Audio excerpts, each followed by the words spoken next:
செதுக்கு வச்ச கவிதை இந்த நேசம் இப்பிறப்பும் எப்பிறப்பும்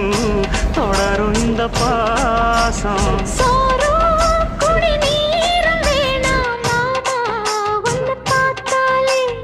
ஆறும்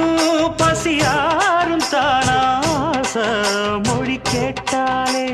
ஒன்ன பிரிஞ்சிருக்க தன்னந்தனிச்சிருக்க அம்மம்மாடி அப்பப்படி என் மனசு ஒத்துக்காது செந்தூர பாண்டிக்கு ஒரு சோடி கிளி கூ